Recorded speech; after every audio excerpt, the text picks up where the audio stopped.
Shalom warga kerajaan. Ada seorang disebut the greatest that was born of women.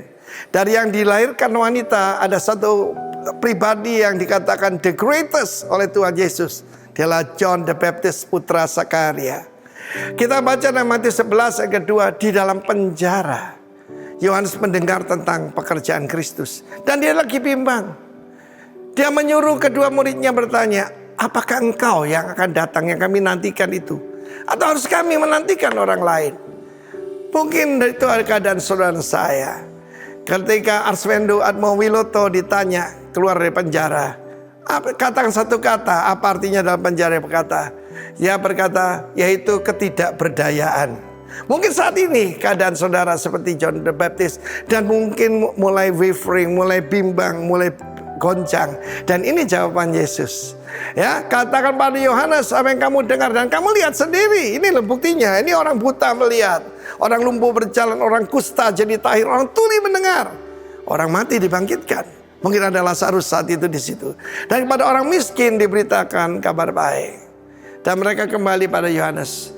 Dan Yohanes dengan mantap percaya bahwa Kristuslah. Karena saudaraku, dia sudah tahu bahwa dia adalah pribadi pertama yang menunjuk kepada Yesus dan berkata, pandanglah anak domba Allah yang mengangkut dosa seisi dunia. Tidak ada orang pernah mengatakan itu, bahkan malaikat pun tidak. Tapi Yohanes Pembaptis, seorang yang luar biasa, saudaraku, ya. Dan saat itu Yesus memberi komentar, karena itu jangan menilai diri sendiri atau menilai orang lain. Biarkan Tuhan yang menilai. Seringkali saya berkata begini, murid itu tidak bisa memberi angka murid lain. Yang bisa memberi angka cuma guru, ya toh. Dan kita melihat, untuk apa kamu pergi ke padang gurun? Yohanes Pembaptis hidup dalam kesederhanaan, ya. Kita melihat baru-baru Paus Fransiskus datang kemari dan orang kagum dengan kesederhanaannya. Saudaraku, hari ini dunia itu mengukur keberhasilan dari penampilan. Tapi Yesus melihat ke dalam hati, ya. Dia adalah yaitu pelita yang kelihatan sebentar, terang sebentar. Dan kemudian bukan karena berpakaian halus, bukan karena penampilannya, tetapi Yesus berkata, dari yang dilahirkan wanita tidak ada yang sehebat Yohanes Pembaptis. Dan saya bayangkan saudaraku, he's the firebrand daripada Tuhan. Dia adalah obornya Tuhan. Dan ketika kepalanya dipancung, ditaruh di sebuah talam karena tarian daripada yaitu dari Salome yang disuruh ibunya Herodias. Saya percaya pada waktu dipancung pun dia tetap bergema suaranya di antara penjara-penjara daripada Herodes. Bertobat, sebab kerajaan Allah sudah dekat.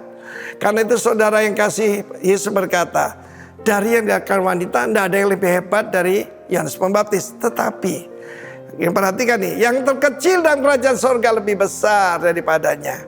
Karena itu saudaraku, perhatikan dalam pelayanan ini, kalau saudara cari ketenaran, saudara cari keuntungan, saudara akan kecewa. Yesus berkata, sejak tampilnya Yohanes Pembaptis, sekarang kerajaan Allah itu diserang dengan kekuatan. Tapi orang yang menyerongnya mencoba menguasainya. Karena itu kita harus lebih kuat daripada kuasa kegelapan. Harus lebih kuat daripada dunia, saudaraku, supaya memberikan dampak luar biasa. Saudara, dia tidak punya gedung, dia tidak punya partai, dia tidak punya pengikut Yohanes Pembaptis, tapi hidupnya menjadi kingdom influencer. Puji kiranya nama Tuhan Yesus. Dan kiranya kita belajar kehidupan Yohanes Pembaptis yang berkata, dia harus lebih besar dan aku harus makin kecil, makin berkurang. Dan aku adalah sahabat mempelai laki-laki, dan sukacitaku mendengar mempelai laki-laki bertemu dengan mempelai perempuan. Tuhan memberkati kita warga kerajaan. God bless you. Amin.